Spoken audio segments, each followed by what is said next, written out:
What happened when a plant cell is placed in hypertonic solution? जब हम plant cell को hypertonic solution में रखते हैं तो क्या होता है, प्लांट सेल में क्या चेंज आता है? The plant cell will shrink and plant फ्लैक्सेट हो जाता है will occur. फ्लैसिड हो सर। जाता है, वाटर प्लाज्मोलाइसिस हो जाती है सेल की, या फ्लैसिड हो जाता है। सही है। अच्छा, why hydrophytes plant lack cuticle on stem and leaves? Tell me how why. जी, Because they don't need to conserve water. because they don't need to conserve water. What mesophyte plant do in excess supply of water? जब बहुत ज्यादा पानी आ जाता है तो what mesophyte will do? ट्रांसपैरेशन करते हैं। ट्रांसपायरेशन करते हैं। दे open there stomata and they transpire water. और कल जो हम लास्ट क्लास में जो हम डिस्कस कर रहे थे जीरोफाइट्स को, इसकी बात कर रहे थे, जीरोफाइट्स की बात कर रहे थे। Now what are xerophyte? Those plants which found in an area with little amount or with very little amount of water are called xerophyte. अब जीरोफाइट प्लांट्स को प्रॉब्लम क्या होता है? जीरोफाइट प्लांट को ऐसी जगह से पानी लेना होता है जो हाइपरटोनिक कंडीशन, मतलब ऐसी जगह जहाँ पानी बहुत कम होता है। सॉल्ट का इतना प्रॉब्लम नहीं होता। असल प्रॉब्लम वो इनकी सॉइल हाइपरटोनिक क्यों हो चुकी होती है? वाटर की कमी की वजह से सॉइल क्या होती है? हाइपरटोनिक हो चुकी होती है। तो इस वजह से इनको जो है वो एक्सट्रीम जो है वो डिहाइड्रेशन का सामना करना पड़ता है। तो उसके लिए फिर एडॉप्टेशन इनके पास क्या है? कौन सी एडॉप्टेशन ये यूज करते हैं? तो एडॉप्टेशन क्या है कि इनको अपनी ट्रांसपरेशन को स्लो करना है, क्योंकि वैसे ही जमीन में पानी कम है। अगर ट्रांसपरेशन ज्यादा होगी तो उसकी वजह से इनकी बॉडी का पानी ऑपरेट हो जाएगा। तो ट्रांसपरेशन को स्लो करने के लिए बेसिकली क्या करते हैं कि ये जो प्लांट्स होते हैं, इन प्लांट्स के जो लीव्स होते हैं, बेसिकली लीव्स का साइज स्मॉल होता है। क्योंकि लीव्स का साइज जितना लार्ज होगा, लीव्स का अगर साइज लार्ज होगा तो उतनी ज्यादा ट्रांसपैरेशन होगी, और लीव्स का साइज जितना स्मॉल होगा, ट्रांसपैरेशन भी क्या होगी? उतनी कम होगी। तो सबसे पहले क्या होता है कि इन प्लांट्स के अंदर लीव्स का जो साइज होता है वो क्या होता है? वो स्मॉल होता है। They have small size of leaves. और दूसरी चीज में क्या होता है, कुछ लीव्स जो होते हैं वो किस में मॉडिफाइड हो जाते हैं? Some leaves are modified into spines. और कुछ लीव्स किस में मॉडिफाई हो गए? ये स्पाइंस में, कांटों में तब्दील हो जाते हैं। एक तो इस वजह से अब इनकी ट्रांसपैरेशन क्या होगी? कम होगी। और दूसरा क्या होता है, इनके जो स्टोमेटा होते हैं, अगर इनके लीव्स पर इनके स्टोमेटा देखें तो इनके स्टोमेटा आम स्टोमेटा की तरह ओपन नहीं होते, वो थोड़े से ऐसे डिप्रेस होते हैं, थोड़े दबे हुए होते हैं, ताकि उनसे पानी कम जो है वो क्या हो? एवोपरेट हो, ज्यादा पानी उनसे एवोपरेट ना हो। तो आप कह सकते हैं, we can say that they have sunken stomata. इनके स्टोमेटा कैसे होते हैं? दे हैव सनकिन स्टोमेटा, यानी स्टोमेटा इनके जो है वो सनकिन होते हैं। मतलब सनकिन का मतलब क्या होता है? थोड़े डिप्रेस जो है वो इनके स्टोमेटा होते हैं। They have sunken stomata. इसके अलावा इनके ऊपर जो क्यूटिकल होता है, एक वैक्स की लेयर चढ़ी होती है जिसको हम कहते हैं क्यूटिकल। इनके ऊपर क्यूटिकल की एक थिक लेयर चढ़ी होती है, और उस क्यूटिकल की थिक लेयर की वजह से वाटर इतना ज्यादा ट्रांसपायर नहीं होता या वाटर एवोपरेट नहीं होता। हमें पता है क्यूटिकल किसके लिए होती है? ताकि ट्रांसपायरेशन ज्यादा ना हो। तो इनके पास क्यूटिकल थिक होती है ताकि जो है वो ट्रांसपायरेशन को कम से कम किया जा सके, ट्रांसपायरेशन को रिड्यूस किया जा सके। They also have adaptation. और फिर उसके बाद कहता है they also have adaptation to absorb water. Water को एब्जॉर्ब करने के भी इनके पास जो है वो डिफरेंट क्या होती हैं? एडॉप्टेशन होती है। अब वाटर को एब्जॉर्ब करने की इनके पास, मैं आपको एक मिनट म्यूट कर रहा हूँ क्योंकि आप लोगों की तरफ से आवाज आ रही है।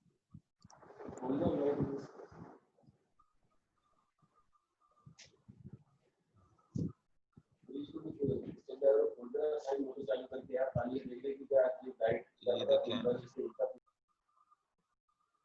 एक मिनट में आपको पहले म्यूट कर दूं। अच्छा, अब इधर देखें, adaptation to absorb water. Water को भी एब्जॉर्ब करने के लिए इनके पास डिफरेंट एडॉप्टेशन होती है। यानी पानी को एब्जॉर्ब करने के लिए इनके पास कौन कौन सी एडॉप्टेशन होती है? अच्छा, पानी को एब्जॉर्ब करने के लिए इनके पास जो एडॉप्टेशन होती हैं उसको अगर मैं आपको बताऊं तो सबसे पहले तो यहाँ मैं इसको थोड़ा इरेज कर आपको बताता हूँ। ये इरेज कर। अब देखो, डेजर्ट जो एरिया होते हैं उनमें दो चीजें होती हैं। उनमें पानी अगर पौधों को चाहिए तो जमीन के मिडिल में या जमीन पे पानी तो नहीं होता। अब मिसाल के तौर पे ये एक ट्री है, ये एक ट्री हो गया, और ये इस ट्री की रूट है, ये इस ट्री की क्या हो गई? ये रूट हो गई। अब इस रूट को जो है वो यहाँ से तो पानी नहीं मिल सकता, यहाँ पर तो पानी नहीं है, लेकिन अब इस रूट को कहाँ से पानी लेना होगा? जो अंडरग्राउंड वाटर है, जमीन के अंदर जो पानी होता है, जैसे कुओं के अंदर जब कुएं खोदते हैं तो अंदर पानी आ जाता है, ये जो अंडरग्राउंड वाटर है, अब इस रूट को, इस वाले अंडरग्राउंड वाटर को एब्जॉर्ब करना है।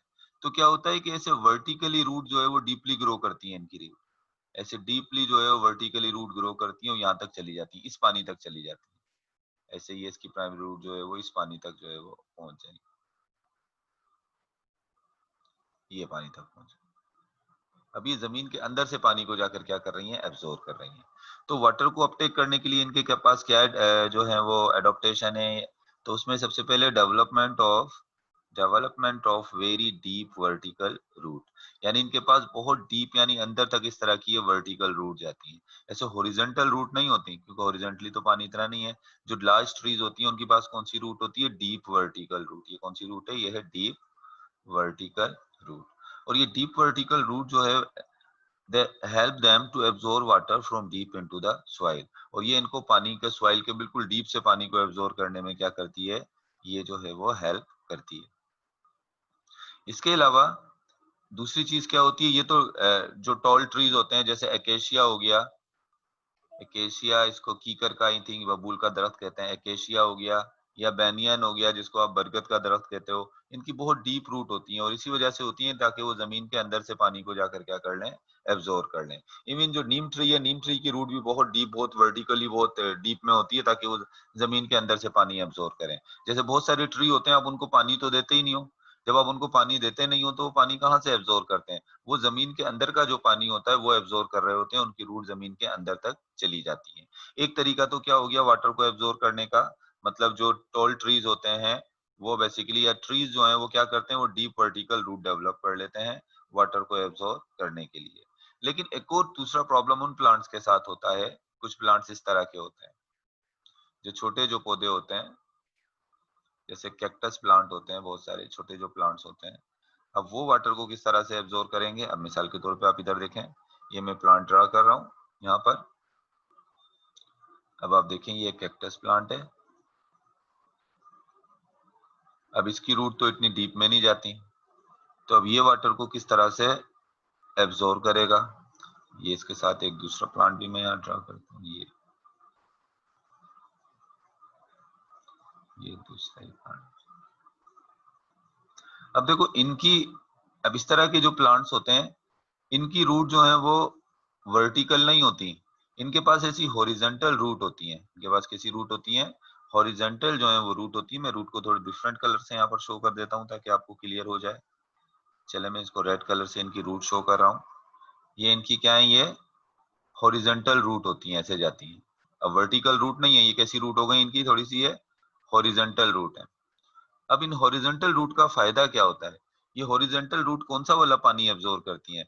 क्योंकि जमीन के अंदर तो पानी, या तो बिल्कुल जो डेजर्ट प्लांट होते हैं उनमें क्या, डेजर्ट के अंदर क्या होता है? या तो पानी बिल्कुल जमीन के अंदर होता है, बिल्कुल अंदर है, यहाँ पर पानी है। यहाँ तो वाटर कहाँ पर है? या तो वाटर बिल्कुल होता है इसके यहाँ अंदर पानी है। यहाँ तक तो ये छोटे प्लांट है, इनकी इतनी वर्टिकल रूट यहाँ तक जा नहीं सकती। या फिर पानी कहाँ पर होता है? जब रात को जमीन पर शबनम पड़ती है, ड्यू पड़ती है, तो शबनम की वजह से रात को जो है वो जमीन रेगिस्तान की जो है वो थोड़ी क्या होती है? गीली हो जाती है, उस शबनम की वजह से या उस ड्यू की वजह से। तो जमीन के सरफेस पे जो वाटर होता है, जो रात की नमी की वजह से जो जमीन थोड़ी नम हो जाती है, गीली हो जाती है, तो उसी वाटर को क्या करते हैं? उसी वाटर को ये हॉरिजॉन्टल प्लांट जो है की जो हॉरिजॉन्टल रूट है वो एब्जॉर्ब कर लेती है। यानी ये जो सरफेस के ऊपर जो वाटर है, जो ड्यू का या की वजह से जो पानी आ गया, इसी पानी को ये रूट क्या कर लेगी? एब्जॉर्ब कर लेगी। तो दूसरे नंबर पे कह रहा है कि other plants such as cacti, cacti plants जो मैंने बनाया ये कैक्टस प्लांट है सुपरफिशियल हॉरिजॉन्टल रूट। आप देखें इसकी सुपरफिशियल यानी ऊपर ऊपर ही जो है वो हॉरिजॉन्टल रूट है, which can absorb water before it evaporate from the soil। यानी ये सुबह के टाइम जब अर्ली मॉर्निंग में जब जमीन थोड़ी नम हो जाती है, तो इससे पहले कि सूरज निकले और वो पानी जो है वो, इससे पहले क्या निकले? सूरज निकले और वो पानी क्या हो जाए? वो पानी एवापोरेट हो जाए, वो पानी क्या हो जाए? एवापोरेट हो जाए, उससे पहले ही ये हॉरिजॉन्टल रूट वाटर को क्या कर लेती हैं? एब्जॉर्ब कर लेती हैं। तो दो तरह के हो गए, एक तो जो टॉल ट्रीज होते हैं, मिसाल के तौर पे ये ट्री है, तो इस ट्री की तो वर्टिकल रूट डेवलप हो जाएंगी डीप इनटू द सॉइल, जो सॉइल के बिल्कुल कहाँ चली जाएगी, डीप में चली जाएगी। और कहाँ से पानी को एब्जॉर्ब करेगी, जमीन अंडरग्राउंड वाटर को जो है वो क्या कर लेगी, ये एब्जॉर्ब करेगी। और ये वाले जो पौधे होते हैं, जो छोटे पौधे हैं जैसे कैक्टस हैं, अब इनमें क्या होता है, इनके अंदर जो है वो हॉरिजेंटल रूट होती है। और हॉरिजेंटल रूट क्या करती है, जमीन की सतह के ऊपर जो पानी होता है, जो रात की नमी की वजह से जमा हो जाता है, उसको दिन के टाइम एवोपरेट होने से पहले ही क्या कर लेते हैं, ये एब्जॉर्ब कर लेते हैं। तो आपकी बुक में ये दो एडॉप्टेशन लिखी हुई थी, किसके हवाले से, वाटर को एब्जॉर्ब करने के हवाले से। और ये ऊपर वाली जो एडॉप्टेशन है ये ट्रांसपरेशन को कम करने के लिए है, और ये वाली जो एडॉप्टेशन है ये किसके लिए, ये बेसिकली वाटर को एब्जॉर्ब करने के लिए दो एडॉप्टेशन मौजूद है।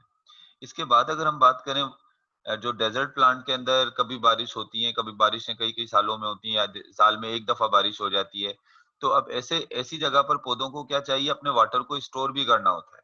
यानी अगर कभी बिल्कुल इनको पानी ना मिले तो फिर ये क्या करेंगे, तो इसी वजह से क्या करते हैं, ये वाटर को स्टोर भी करते हैं अपने अंदर। अब वाटर को स्टोर करने का तरीका क्या है, adaptation for storage of water, यानी वाटर को स्टोर करने के लिए क्या एडॉप्टेशन है। जो कैक्टस प्लांट होते हैं स्पेशली, जिसे मैंने अभी बताया ये कैक्टस प्लांट है, इन कैक्टस प्लांट के अंदर क्या होते हैं, इनके लीव्स होते हैं या जो स्टेम होते हैं उनमें लार्ज पेरेनकाइमेटस सेल्स होते हैं। ऐसे बड़े बड़े जो हैं वो क्या होते हैं, लार्ज साइज के पेरेनकाइमेटस सेल्स होते हैं। और ये पेरेनकाइमेटस सेल्स क्या करते हैं, वाटर को स्टोर कर लेते हैं। तो अपने लार्ज पेरेनकाइमेटस सेल में ये वाटर को स्टोर करके रखते हैं। तो इसी वजह से इन प्लांट्स को हम क्या कहते हैं, इन प्लांट्स को हम कहते हैं सक्यूलेंट प्लांट। इन प्लांट्स को हम क्या कहते हैं, सक्यूलेंट प्लांट। तो ये बेसिकली जो है वो some plants absorb water in large, absorb, और इट यहाँ पर कहेंगे स्टोर वाटर, एब्जॉर्ब की जगह पर यहाँ क्या आ जाएगा, store. Some plants store water in large parenchymatous cells present in stem and leaves. Such plants are termed as succulent plant. और ऐसे जीरोफाइट प्लांट जो बहुत एक्स्ट्रा एक्सेसिव वाटर स्टोर कर लेते हैं, उन प्लांट्स को हम क्या कहते हैं, उन प्लांट्स को हम कहते हैं सकुलेंट प्लांट। जैसे आपने देखा होगा एलोवेरा का जो पौधा होता है वो भी बहुत सारा पानी अपने अंदर स्टोर करके रखता है, जूसी होते हैं अक्सर, ये प्लांट क्या होते हैं, जूसी होते हैं। एलोवेरा में भी वाटर स्टोर होता है, तो वो भी कौन सा प्लांट है, वो सकुलेंट प्लांट है। यहाँ पर आप देखें मैंने कुछ तस्वीरें शो की हैं, ये देखें आप, ये जीरोफाइट्स प्लांट हैं यहाँ पर जो आपको नजर आ रहे हैं। इवन के ये पाम ट्री जो होता है, ये खजूर का दरख्त, ये भी एक तरीके से जीरोफाइट में ही आ जाता है। इसकी भी डीप रूट होती है क्योंकि ये भी कम पानी पर ग्रो करता है। इसके अलावा ये आप देख लें कि यहाँ पर ये मैंने कैक्टस प्लांट शो किए हैं, यहाँ पर ये कैक्टस प्लांट है, ये भी जीरोफाइट है, इनमें बहुत ज्यादा स्पाइन है। और इसके अलावा आप अगर ये देखें तो ये अकेशिया है। यहाँ पर जो मैंने ये ट्री जो ड्रा किया है, सॉरी ये ट्री की जो पिक्चर शेयर की है मैंने, ये कौन सा ट्री है, ये एकेशिया ट्री है। और ये जो ट्री है ये कौन सा ट्री है, ये बेनियन ट्री है। तो ये तमाम किस में आ जाते हैं, they all come in the category of xerophyte. इन तमाम प्लांट्स को हम क्या कहते हैं, इन तमाम प्लांट्स को हम जीरोफाइट कहते हैं। मैं भी आपको अनम्यूट कर रहा हूँ, जीरोफाइट से कोई क्वेश्चन हो तो करें, उसके बाद फिर हम जो है सर वो आगे। जी जी सर पूछें। पाइनएप्पल भी जीरोफाइट्स की एग्जांपल है। पाइनएप्पल असल में पाइनएप्पल जो है वो उसमें ट्रॉपिकल एरिया के अंदर आता है, सब ट्रॉपिकल एरिया है, कंप्लीट जीरोफाइट नहीं कहेंगे उसको। उसमें यस थोड़े सर। स्पाइन्स पे होते हैं लेकिन कंप्लीटली आप उसको जीरोफाइट नहीं कहेंगे। ट्रॉपिकल एरिया में होता है, बारिशें वहां पर ज्यादा होती है। Yes sir. और कोई क्वेश्चन नहीं, आगे चलें, आगे टॉपिक की तरफ चलें। इसके बाद I told you about hydrophytes, I told you about mesophyte, and I told you about xerophyte, and now we will discuss another group of plant which is halophytes, which are halophyte। सबसे पहले तो देखें कि what are halophytes। halophytes हम किसको कहते हैं, the plants that grow in soil and water of high salinity। यानी ये प्लांट्स ऐसी जगह पर ग्रो करते हैं, ऐसी सॉइल में ग्रो करते हैं या ऐसे वाटर में ग्रो करते हैं, they grow in a soil और इन वाटर। ऐसे सॉइल और वाटर में ग्रो करते हैं जिसमें सैलिनिटी ज्यादा होती है, जिसमें नमक ज्यादा होता है। जैसे समंदर के करीब जो प्लांट्स होते हैं, साल्ट मार्शीज जो होती हैं, समंदर के करीब जो सॉल्ट मार्शीज होती हैं, दलदलें जो होती हैं, वहां पर जो प्लांट्स ग्रो करते हैं उनको हम क्या कहते हैं, उनको हम कहते हैं हेलोफाइट्स। और समंदर के पास भी जो प्लांट्स ग्रो करेंगे उनको हम क्या कहेंगे, हेलोफाइट्स। मतलब सिंपली आप ये कह सकते हो कि हेलोफाइट्स ऐसे प्लांट्स होते हैं जो बेसिकली सैलाइन सॉइल में या सैलाइन वाटर के अंदर क्या करते हैं, ग्रो करते हैं। अच्छा अब एक और चीज ये होती है हेलोफाइट्स के पास भी किस कंडीशन में रहते थे? हेलोफाइट्स भी हाइपरटोनिक कंडीशन में, और सॉरी जीरोफाइट्स भी हाइपरटोनिक कंडीशन में थे और हेलोफाइट्स भी हाइपरटोनिक कंडीशन में है। मगर दोनों की हाइपरटोनिक कंडीशन में फर्क है। जो जीरोफाइट जो हाइपरटोनिक कंडीशन थी वो किस वजह से थी? वाटर के कम होने की वजह से। और हेलोफाइट्स की जो हाइपरटोनिक कंडीशन है वो किसकी वजह से? सॉल्ट के ज्यादा होने की वजह से। मतलब ये जिस जमीन में पाए जाते हैं, फॉर एग्जांपल मैं अगर यहाँ पर एक प्लांट ड्रा करूं, इसको मैं कहता हूं कि ये हेलोफाइट प्लांट है, तो ये प्लांट जिस जमीन में पाया जाता है, मिसाल के तौर पे ये एक प्लांट इस जमीन में है, तो इस जमीन के अंदर सॉल्ट ज्यादा है। अब हम इसे कहते हैं, अगर मैं इसको इस तरह से कहूं कि इस जमीन के अंदर जो है वो इस तरह से कर लेते हैं, चलें 60% इसमें सॉल्ट है, 60% इसमें सॉल्ट है और 40% क्या है? इसमें वाटर है। ये कंडीशन है। और इसकी जो रूट है, रूट के अंदर क्या है? रूट के अगर अंदर की कंडीशन देखें, रूट के अंदर की कंडीशन ये है कि रूट में 60% वाटर है और 40% क्या है? 40% सॉल्ट है। तो मतलब अब यहाँ पर क्या हो गया? मतलब ये हो गया कि यहाँ पर जो है वो वाटर पोटेंशियल, जमीन का वाटर पोटेंशियल रूट के वाटर पोटेंशियल से कम है। हम वाटर पोटेंशियल किसको कहते हैं? सिंपली वाटर की कंसंट्रेशन को। तो आप देखें यहाँ पर वाटर की कंसंट्रेशन कम है, यहाँ पर वाटर की कंसंट्रेशन कम है, और प्लांट की बॉडी के अंदर वाटर की कंसंट्रेशन ज्यादा है। अब प्रॉब्लम क्या होगी? प्रॉब्लम ये होगी, रूट पानी एब्जॉर्ब करने की वजह से, यानी जमीन से पानी रूट में नहीं जाएगा, बल्कि रूट से पानी किस में चला जाएगा? जमीन में चला जाएगा। अपोजिट होगा। क्योंकि अगर मैं इसको शो करता हूं, ये रूट है, ये फॉर एग्जांपल रूट है, और ये क्या है? ये सॉइल है। अब सॉइल की कंडीशन क्या है कि सॉइल में जो है वो 40% वाटर है और 60% साल्ट, इतना जो है वो फर्क है। 40% सॉरी वाटर, ये वाटर हो गया, 40% वाटर है और 60% जो है वो NaCl, सॉल्ट ज्यादा है, वाटर कम है। और इस रूट के अंदर क्या है? रूट के अंदर जो वाटर है वो 60% है और सॉल्ट कितने परसेंट है? सॉल्ट जो है वो 40%। अब तो एक्सोस्मोसिस होगी, यानी रूट के सेल से पानी बाहर जाएगा। तो अब इनका जो प्रॉब्लम होता है, सबसे पहले देखें इनके प्रॉब्लम को समझें। हेलोफाइट्स का प्रॉब्लम क्या है? They have to absorb water from a soil which has very low water potential. इनको ऐसी जमीन से पानी लेना है जिसकी वाटर पोटेंशियल बहुत कम है, मतलब जिसमें वाटर की कंसंट्रेशन बहुत कम है और सॉल्ट की कंसंट्रेशन ज्यादा है। अब इसके लिए अडोप्टेशन क्या होती है? कैसे कॉप ऑफ करते हैं, कैसे लड़ते हैं इस सिचुएशन से? इस सिचुएशन से लड़ने का तरीका ये होता है, देखें इस वक्त सॉल्ट की जो कंसंट्रेशन है वो 60 है, सही है। इसी तरीके से पानी के अंदर, इस पानी में जो है वो सेल के अंदर जो सॉल्ट की कंसंट्रेशन है वो 40 है। अगर यहाँ पर हम सॉल्ट की कंसंट्रेशन को कितना कर दें, अगर हम यहाँ पर सॉल्ट की कंसंट्रेशन को बढ़ा दें, तो ऑटोमेटिकली वाटर की कंसंट्रेशन परसेंटेज के लिहाज से क्या हो जाएगी? कम हो जाएगी। मिसाल के तौर पे मैं यहाँ पर सॉल्ट की कंसंट्रेशन को कर दूं अगर 80%, तो ऑटोमेटिकली वाटर कितने परसेंटेज पे चला जाएगा? 20%। वाटर कितने परसेंट हो जाएगा? 20%। तो ये प्लांट क्या करते हैं? ये प्लांट सबसे पहले क्या करते हैं? जमीन से सॉल्ट एब्जॉर्ब करते हैं। पहले वाटर एब्जॉर्ब नहीं करते, पहले जमीन से क्या एब्जॉर्ब करते हैं? सॉल्ट एब्जॉर्ब करते हैं। और सॉल्ट एब्जॉर्ब करने के बाद अपना वाटर पोटेंशियल लो कर लेते हैं। यानी सॉल्ट को जब इन्होंने एब्जॉर्ब किया तो पहले इनका वाटर पोटेंशियल 60 था, लेकिन जब सॉल्ट को एब्जॉर्ब किया तो इनका वाटर पोटेंशियल कितना हो गया? 20 हो गया। तो इन्होंने जमीन से क्या किया? इन्होंने जमीन से जो है वो सॉल्ट को जो है वो एब्जॉर्ब कर लिया। जब सॉल्ट को एब्जॉर्ब किया तो अपना वाटर पोटेंशियल जमीन से भी कम कर दिया। जमीन का वाटर पोटेंशियल 40 है तो इनका कितना हो गया? 20। अब क्या होगा? ये वाटर अब जमीन के अंदर पानी जो है वो किस में चला जाएगा? रूट में चला जाएगा। तो इनकी अडोप्टेशन क्या होती है? They absorb salt from soil, ये सॉइल से सॉल्ट एब्जॉर्ब करते हैं to lower the water potential of root, अपनी रूट की वाटर पोटेंशियल को क्या करने के लिए? लो करने के लिए। देन द सॉइल के मुकाबले में उसको वाटर पोटेंशियल लो कर लेते हैं, so that they can easily absorb water, ताकि वो आसानी से वाटर को क्या कर सकें? ताकि वो आसानी से वाटर को एब्जॉर्ब कर सकें। अच्छा, दूसरा प्रॉब्लम क्या होता है? जब ये वाटर को सॉल्ट को एब्जॉर्ब करते हैं तो इनकी बॉडी में तो सॉल्ट ज्यादा हो जाता है। अभी सॉल्ट का क्या करते हैं जब बॉडी में सॉल्ट इतना ज्यादा हो जाता है? तो इनके लीव्स के ऊपर या इनके स्टेम्स पर लगे हुए होते हैं सॉल्ट ग्लैंड, और सॉल्ट ग्लैंड के जरिए जो है वो सॉल्ट को जो है वो क्या कर देते हैं? ये एक्सक्रीट आउट कर देते हैं, बाहर निकाल देते हैं। तो देखें स्टूडेंट, मैंने आपको यहाँ पर बताया, एक दफा फिर मैं आपको इसको एक्सप्लेन कर देता हूँ इसी चीज को, क्योंकि ऑनलाइन क्लास है, मैं आपको सामने समझा नहीं रहा हूँ, तो इसी वजह से जो है वो थोड़ा आपको प्रॉब्लम हो सकता है। तो इसी वजह से मैं एक चीज को 2-2 3-3 दफा रिपीट कर रहा हूँ। तो मैं इसको इसी पॉइंट को मैं एक दफा फिर रिपीट कर रहा हूँ। तो देखें, मैंने आपको सबसे पहले बताया कि वो प्लांट जो सेलाइन वाटर में या सेलाइन सॉइल में पाए जाते हैं, इसी जगह पर पाए जाते हैं जहाँ सॉल्ट की कंसंट्रेशन ज्यादा होती है, उसको हम क्या कहते हैं, इन प्लांट्स को हम कहते हैं हेलोफाइट्स प्लांट। हेलोफाइट्स प्लांट को प्रॉब्लम क्या होती है? हेलोफाइट प्लांट को प्रॉब्लम ये होती है कि उनको ऐसी जगह से पानी एब्जॉर्ब करना होता है जिसका वाटर पोटेंशियल क्या होता है, लो होता है। अब मिसाल के तौर पे आप इधर देखो, मैं यहाँ पर फॉर एग्जाम्पल ये रूट बना रहा हूँ, यहाँ पर शो कर रहा हूँ, ये रूट है और ये किसकी रूट है? ये बेसिकली जो रूट है वो है हेलोफाइट प्लांट की रूट है। हेलोफाइट प्लांट की रूट में वाटर जो है वो 60% है और सॉल्ट कितने परसेंट है? 40%।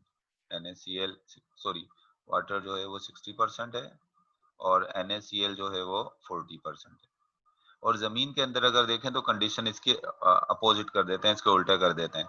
यहाँ पर वाटर जो है वो 40% है और सॉल्ट कितने परसेंट है? सॉल्ट जो है वो 60% है। अब आप इधर देख सकते हैं कि यहाँ पर वाटर पोटेंशियल जो है वो, इसका वाटर पोटेंशियल जो है वो रूट के मुकाबले में सॉइल का वाटर पोटेंशियल क्या है? कम है। अब पानी हमेशा हाई कंसंट्रेशन से लो कंसंट्रेशन की तरफ जाता है, तो प्रॉब्लम क्या होगी कि पानी जो है वो रूट के अंदर से जो है वो बाहर जाएगा। इस कंडीशन में बाहर से अंदर नहीं जा सकता पानी, तो ये तो इनके लिए प्रॉब्लम है।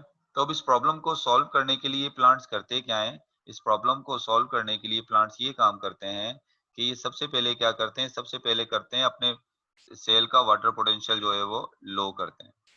सबसे पहले क्या करेंगे? इनको अपने सेल का, अपने रूट के सेल का वाटर पोटेंशियल क्या करना है? लो करना है। और रूट का वाटर पोटेंशियल लो करने के लिए प्लांट्स काम क्या करते हैं?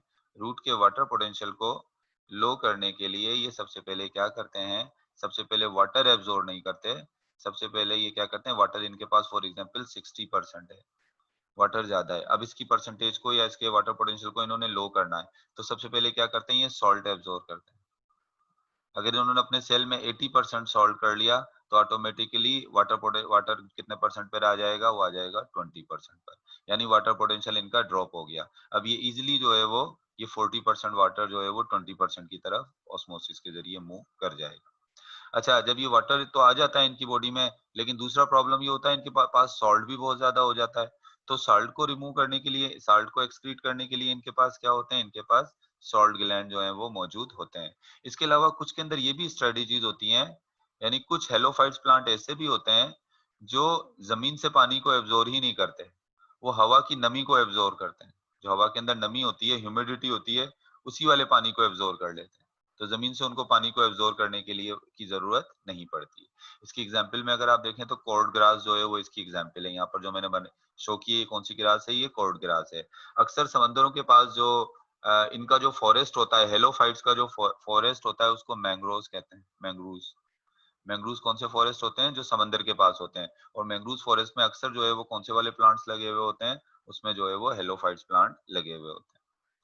हेलोफाइट से रिलेटेड कोई क्वेश्चन हो तो करिएगा, फिर मैं आपको जो है वो आगे की तरफ चलता हूँ।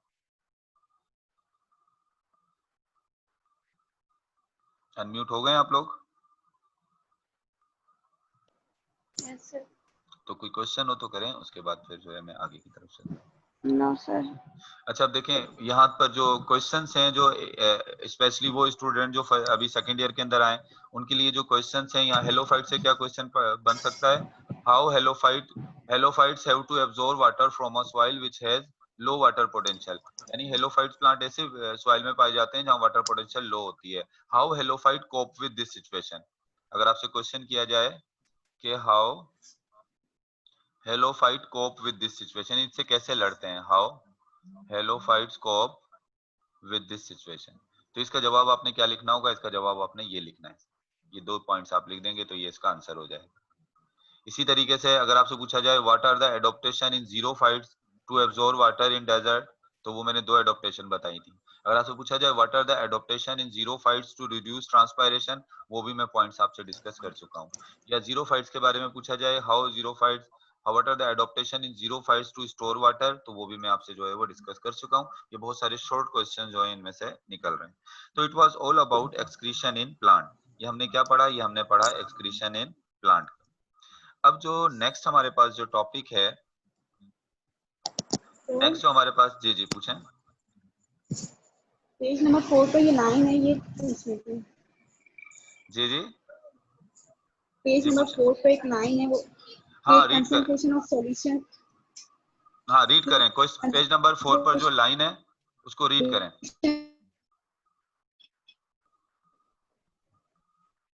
रीड कर दें उस लाइन को। आई थिंक लाइट चली गई है। आपको मेरी आवाज आ रही है स्टूडेंट? Yes sir. जो स्टूडेंट लाइन को कोई क्वेश्चन पूछ रही थी वो लाइन को रीड कर दें। असल में एक बात ये है कि आपकी जो बुक है ना, आपकी बुक के अंदर कुछ वो जो ऑस्मोसिस और ये चीजें दी हुई, वहां पर कुछ प्रॉब्लम्स हैं, प्लांट्स और एनिमल के वाटर पोटेंशियल को कुछ डिफरेंट तरीके से डिफाइन कर दिया गया है। हाँ लेकिन ये कि आप क्वेश्चन कर लें, जो लाइन है उस लाइन को जो है वो रीड करें। कोई और स्टूडेंट रीड कर दे उस लाइन को।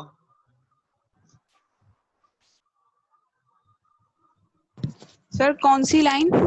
अभी एक स्टूडेंट मुझसे कह रहे थे कि बुक में कोई लाइन है जो उनके समझ में नहीं आ रही है, तो मैंने कहा था कि आप उस लाइन को रीड कर दें ताकि मैं उस लाइन को आपको एक्सप्लेन कर दूं। कोई स्टूडेंट अभी कह रही थी मुझे। Yes sir. मैं उन्हीं स्टूडेंट को कह रहा हूं कि वो मुझे वो लाइन रीड कर दें ताकि मैं उनको वो लाइन समझाऊं। The concentration of a solution is biologically expressed either as water potential in case of plants or osmotic pressure in case of animal. ये Sir, असल में ये असल में ये प्रॉब्लम ये है कि यहाँ पर आपकी बुक के अंदर जो है ना वो दिया हुआ है। अक्सर क्या होता है, जो वाटर की कंसंट्रेशन होती है ना, इसको इग्नोर करें फिलहाल अपनी बुक के अंदर, क्योंकि वाटर की जो कंसंट्रेशन होती है उसको हम वाटर पोटेंशियल का लफ्ज जो है वो इस्तेमाल करते हैं। वो एक दूसरी चीज है कि किस तरीके से एनिमल्स के अंदर करते हैं। या आप सेकेंड ईयर के प्री एंट्री के स्टूडेंट हो या उसके हो नॉर्मल सेकेंड ईयर के स्टूडेंट हो? सेकेंड ईयर के स्टूडेंट हो ना आप? प्री एंट्री के हो ना स्टूडेंट? हाँ तो फिर आप लोगों को तो मैं उसमें ही बताऊंगा वो जो होता है ना, क्या कहना चाहिए, जब हम पढ़ेंगे ना उसके अंदर, ये जब वाटर पोटेंशियल जब सेकंड उसमें है, चैप्टर के अंदर है, 14 चैप्टर के लास्ट में, वहां पर। फिलहाल इस सेंटेंस, इस लाइन को आप इग्नोर करें अभी। चलें आगे चलते हैं। एक्सक्रीशन, अब देखो हमने पहले तो पढ़ा था, कौन सी चीज पढ़ी थी पहले? हमने पढ़ी थी वाटर ऑस्मोरेगुलेशन पढ़ा था। अब हम क्या पढ़ेंगे? एक्सक्रीशन इन प्लांट, क्योंकि ये सब चीजें मैं पहले प्लांट्स में बताऊंगा फिर एनिमल्स के अंदर। तो यहाँ पर क्या है, ये है एक्सक्रीशन इन प्लांट। तो एक्सक्रीशन इन प्लांट की एक्सक्रीशन आपको पता है, रिमूवल ऑफ नाइट्रोजनस वेस्ट और removal of harmful waste from the body is called excretion. तो यहाँ सबसे पहले कहता है, for a number of reason excretion in plant doesn't pose serious problem as compare to animal. कहता है एनिमल के मुकाबले में एक्सक्रीशन जो है वो प्लांट्स के लिए कोई इतना बड़ा सीरियस प्रॉब्लम नहीं है। अगर एनिमल एक दिन एक्सक्रीट नहीं करेगा तो उसकी डेथ भी हो सकती है, लेकिन प्लांट अगर एक्सक्रीट नहीं करेगा तो उसके लिए कोई बड़ा प्रॉब्लम एक्सक्रीशन नहीं है। तो उसकी रीजंस लिखी है कि प्लांट्स के लिए एक्सक्रीशन इतना बड़ा प्रॉब्लम क्यों नहीं है। तो उसकी रीजन में सबसे पहले है catabolic process is much less. देखो ज्यादातर एक्सक्रीटिव प्रोडक्ट जो बनती हैं चीजों के ब्रेक डाउन होने से बनती हैं, और चीजों हमारी बॉडी में जब चीजें ब्रेक डाउन होती हैं तो ब्रेक डाउन होने के मेटाबॉलिज्म को हम क्या कहते हैं? इसको हम कहते हैं कैटाबॉलिज्म, जिसमें चीजें ब्रेक डाउन होती हैं। तो कहता है कि चीजों का ब्रेक डाउन होने का प्रोसेस प्लांट के अंदर एनिमल के मुकाबले में बहुत कम है। उस सेम हाइट का और सेम वेट का अगर आप एनिमल लें और प्लांट लें, तो प्लांट का कैटाबोलिक रेट यानी ब्रेक डाउन होने का, उसके अंदर जो केमिकल्स के ब्रेक डाउन होने का रेट है वो प्लांट के मुकाबले में क्या होता है? बहुत कम होता है। तो जब कैटाबोलिज्म कम होता है तो एक्सक्रीटिव प्रोडक्ट भी क्या बनती हैं? कम बनती है। और फिर कहता है waste product of catabolism used for the anabolic process. चीजों का बनना जो है वो, केमिकल्स का बनना जो है वो एनाबोलिक प्रोसेस होता है, टूटना क्या होता है? कैटाबोलिक प्रोसेस होता है। तो कहता है कि इनके अंदर क्या होता है, कैटाबोलिज्म के जरिए जब कोई चीज ब्रेक डाउन होती है तो उसकी वही जो प्रोडक्ट होती है, वेस्ट प्रोडक्ट, वो एनाबोलिज्म में इस्तेमाल हो जाती है, नई चीजें बनाने में इस्तेमाल हो जाती है। यानी जो उनका बेकार मटेरियल होता है वो दोबारा नई चीजें बनाने में इस्तेमाल कर लेते हैं। तो इस वजह से वो मटेरियल स्टोर नहीं होता या मटेरियल उनको इतना ज्यादा नुकसान नहीं पहुंचाता। और तीसरी सबसे इंपॉर्टेंट पॉइंट ये है कि प्लांट्स के अंदर ज्यादातर मेटाबॉलिज्म यानी ब्रेकडाउन किसकी होती है? कार्बोहाइड्रेट की। जब कार्बोहाइड्रेट ब्रेकडाउन होता है तो कार्बोहाइड्रेट के ब्रेकडाउन होने से कार्बन डाइऑक्साइड और वाटर प्रोड्यूस होती है, और कार्बन डाइऑक्साइड और वाटर इतना ज्यादा नुकसानदेह नहीं होते, क्योंकि प्लांट्स के अंदर प्रोटीन की मेटाबॉलिज्म कम होती है, प्रोटीन की मेटाबॉलिज्म नहीं होती, ज्यादातर किसकी होती है? कार्बोहाइड्रेट की। प्रोटीन की मेटाबॉलिज्म से नाइट्रोजनस वेस्ट बनते हैं। प्रोटीन की मेटाबॉलिज्म से क्या बनते हैं? Nitrogenous waste. और नाइट्रोजनस वेस्ट जो है वो नुकसानदेह होते हैं, जबकि जो प्लांट्स होते हैं, प्लांट्स के अंदर कार्बोहाइड्रेट मेटाबोलाइज होते हैं और कार्बोहाइड्रेट के मेटाबोलाइज होने से कार्बन डाइऑक्साइड और क्या बनता है, कार्बन डाइऑक्साइड और वाटर बनते हैं। और कार्बन डाइऑक्साइड और वाटर इतने ज्यादा जो है वो क्या होता है, नुकसानदेह नहीं होते। एक्चुअली आपका टाइम भी खत्म होने वाला है, 1 मिनट में आपकी अटेंडेंस ले लूं, उसके बाद फिर मैं इसको कंटिन्यू करता हूँ। To take your attendance.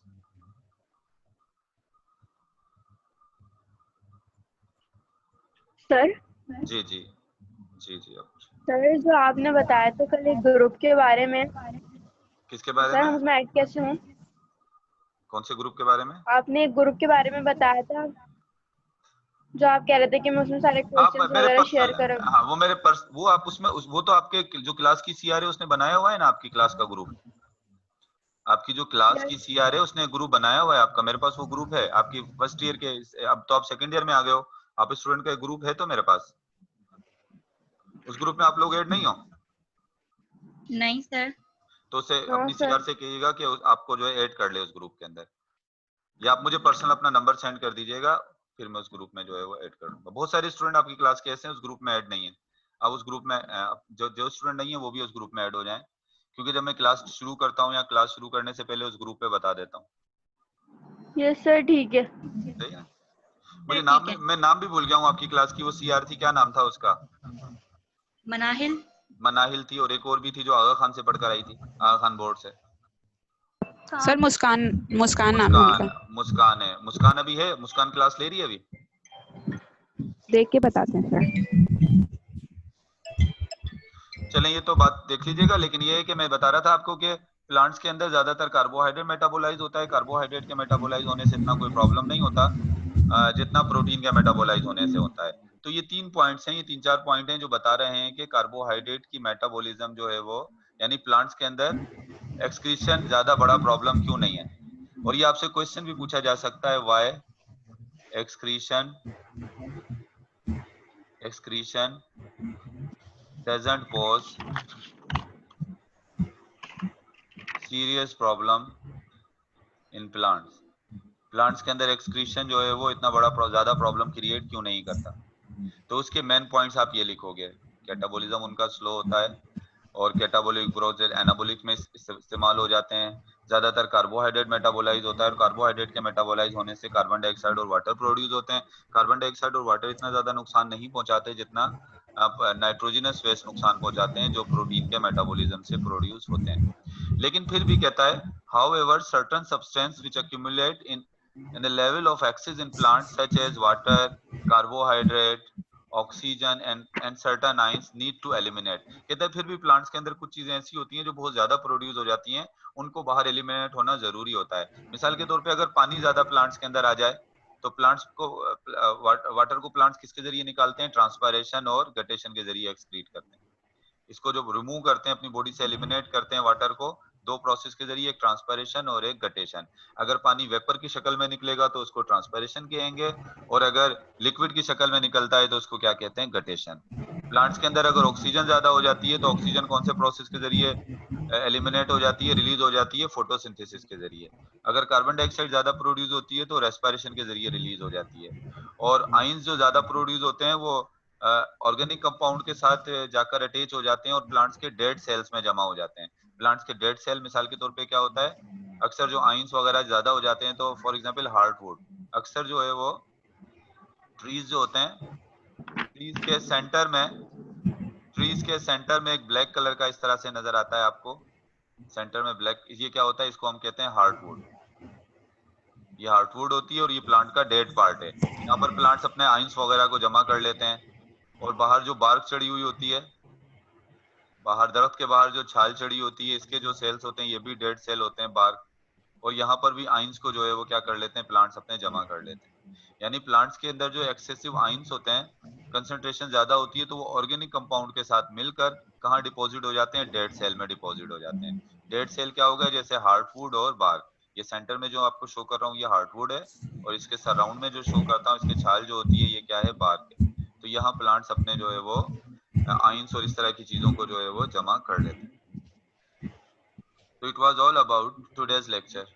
आज हमने ये चीजें डिस्कस करनी थी, कल फिर हम पढ़ेंगे थर्मो रेगुलेशन इन प्लांट्स। कोई क्वेश्चन हो इसमें से तो कर लें, फिर मैं अभी मीटिंग को जो है वो एंड कर देता हूँ। कोई क्वेश्चन नहीं है तो बस फिर कल हम जो है वो डिस्कस करेंगे थर्मो रेगुलेशन को।